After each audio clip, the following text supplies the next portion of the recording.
प्रधानमंत्री नरेंद्र मोदी ने 10 मई को होने वाले कर्नाटक विधानसभा चुनाव में रेवड़ी संस्कृति के खिलाफ एक मजबूत आधार बनाने की अपील की है। बीजेपी के बूथ स्तरीय अभियान को मजबूत बनाने के लिए 50 लाख से अधिक भाजपा कार्यकर्ताओं को पीएम मोदी ने वीडियो कॉन्फ्रेंसिंग के जरिए संबोधित किया। पीएम मोदी ने कांग्रेस पार्टी की आलोचना करते हुए कहा कि जब पार्टी की अपनी वारंटी खत्म हो जाती है तो इस तरह की गारंटी का कोई मतलब नहीं होता है। पीएम मोदी ने कर्नाटक में कांग्रेस के चुनावी वादों को अपना निशाना बनाया, जिसमें लोगों को मुफ्त बिजली, चावल और आर्थिक मदद देने का वादा शामिल है। पीएम मोदी जी ने क्या स्पीच दी, आइए हम इस वीडियो में जानते हैं। ये अरुण सेठ जी का सवाल है और वो दक्षिण कन्नड़ा से हैं। उनका सवाल है कि कांग्रेस ने हर जगह मुफ्त रेवड़ियों का वादा किया है। मुफ्त की रेवड़ियों की राजनीति पर आपके क्या विचार, हमारा मार्गदर्शन करिए। एक तो मुझे अच्छा लगा कि हमारे कन्नड़ा भाषी भी लोग और 6 दक्षिण कन्नड़ा में भी रेवड़ी शब्द समझ आ गया है। देखिए, हमारे देश में कुछ राजनीतिक दलों ने राजनीति को सिर्फ सत्ता और भ्रष्टाचार का साधन बना दिया। इसको हासिल करने के लिए वो साम, दाम, दंड, भेद हर तरह का तरीका अपना रहे हैं।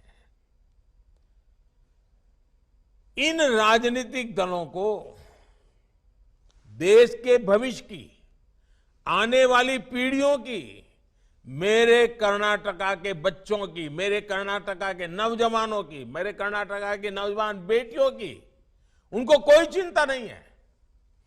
मुफ्त की रेवड़ी की राजनीति की वजह से कई राज्य इतना बेतहाशा खर्च अपनी दलगत राजनीति की भलाई के लिए कर रहे हैं, राज्य कर्ज में डूबते चले जा रहे हैं और आने वाली पीढ़ियों का भी वो खा जा रहे हैं। देश ऐसे नहीं चलता, सरकार ऐसे नहीं चलती। सरकार को पीढ़ियों बनाने का लिए भी काम करना होता है।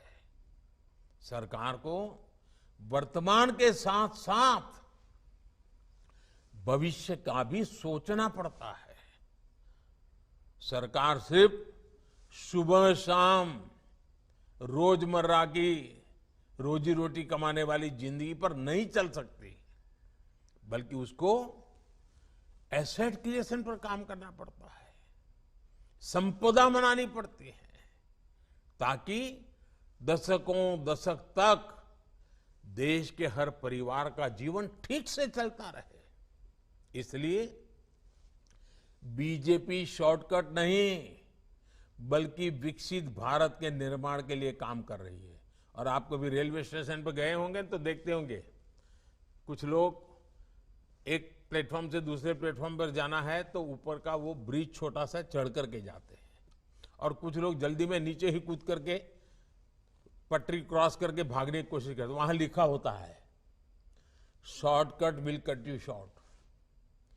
ये सब जगह पे लागू होता है। साथियों, बीजेपी सिर्फ 5 साल के नहीं, सिर्फ हमारी सत्ता के लिए नहीं, बल्कि हम देश के लिए सोचते हैं। हम दल के लिए नहीं, देश के लिए सोचते हैं।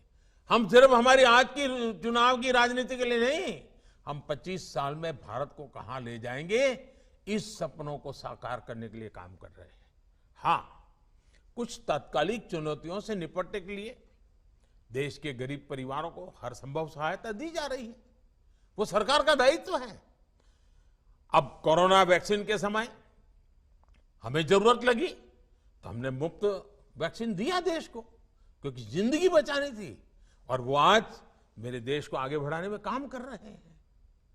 मुफ्त राशन देने की जरूरत पड़ी, देना था, दिया, क्योंकि देश में कोई व्यक्ति भूखा नहीं रहना चाहिए। लेकिन देश को आगे बढ़ाना है तो हमें ये रेवड़ी कल्चर से मुक्त होना ही पड़ता है। बीजेपी सरकार आज पूरे देश में आधुनिक फिजिकल, डिजिटल और सोशल इंफ्रास्ट्रक्चर पर अभूतपूर्व निवेश कर रही है। यही आज की पीढ़ी के साथ साथ भविष्य की पीढ़ियों को भी काम आने वाला है।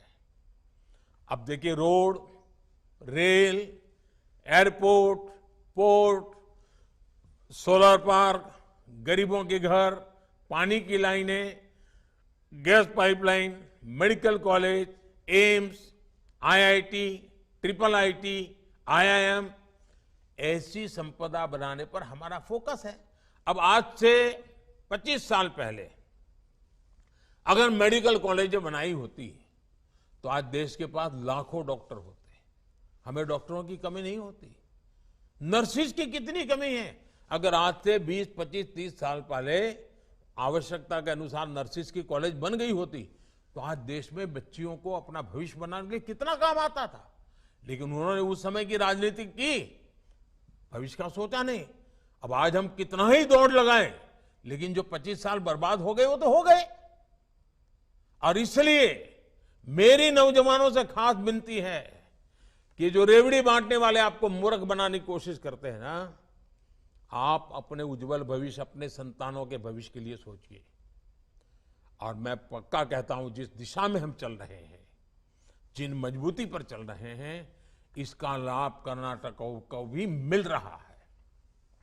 अब फॉरेन डायरेक्ट इन्वेस्टमेंट की बात करें, एफडीआई की, और मेरी तो एफडीआई की दूसरी भी व्याख्या है। एफडीआई की एक पॉपुलर व्याख्या है फॉरेन डायरेक्ट इन्वेस्टमेंट, और मेरी एक और व्याख्या है first develop India, FDI, first develop India. अब देखिए, कांग्रेस के शासनकाल में एफडीआई का क्या हाल आता है। 1 लाख करोड़ रुपए का निवेश आया, जबकि बीजेपी के 4 साल में 4 लाख करोड़ रुपए से ज्यादा निवेश आया है। कांग्रेस की झूठ की रेवड़ियों का पर्दाफाश करने के लिए आपको कांग्रेस शासित दूसरे राज्यों की सच्चाई भी लोगों को बतानी होगी। और आपको ये सारा नेट पर देखोगे तो मिल जाएगा, आंकड़ों के साथ मिल जाएगा। हिमाचल के लोग, अभी अभी चुनाव हुआ है ना, 1 साल हो गया, हिमाचल के लोग आज तक कांग्रेस की गारंटी पूरी होने का इंतजार कर रहे हैं। वादे किया कुछ नहीं। राजस्थान के लोग भी कांग्रेस की गारंटी पर आज आंदोलन कर रहे। भाई क्या हुआ, सरकार का 4 साल बीत चुका है, अभी तक गारंटी ही रह गई। कांग्रेस मतलब झूठ की गारंटी, कांग्रेस मतलब भ्रष्टाचार की गारंटी, कांग्रेस मतलब भाई भतीजावाद की गारंटी।